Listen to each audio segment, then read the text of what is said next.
Sementara itu, Saudara, Wali Kota Banda Aceh, Aminullah Usman, akan memperketat protokol kesehatan untuk menjalani tatanan kehidupan baru atau fase new normal.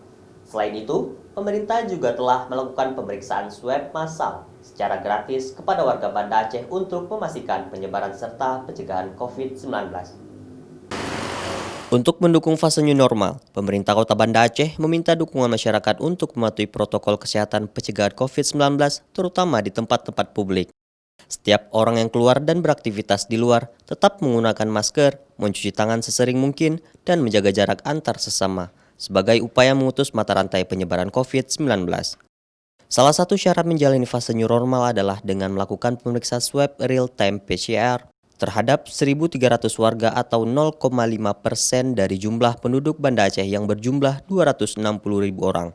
Selain swab, Pemko Banda Aceh juga meminta masyarakat untuk tidak mengabaikan protokol kesehatan pencegahan COVID-19 karena masyarakat akan menjalani aktivitas produktif secara normal kembali setiap harinya.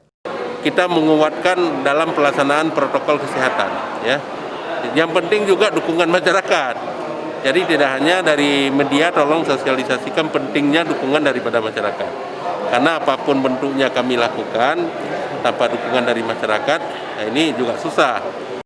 Sementara itu, Wali Kota juga menegaskan, untuk memutus mata rantai penyebaran COVID-19, setiap orang yang masuk ke Banda Aceh dan berstatus orang dalam pemantauan atau ODP, sudah melalui pemeriksaan baik itu di bandara maupun jalur darat, di mana harus ada surat pengantar dari gugus tugas pencegahan COVID-19 yang menerangkan yang bersangkutan dalam kondisi sehat dan terbebas dari COVID-19. Mustajab, Kompas TV, Banda Aceh.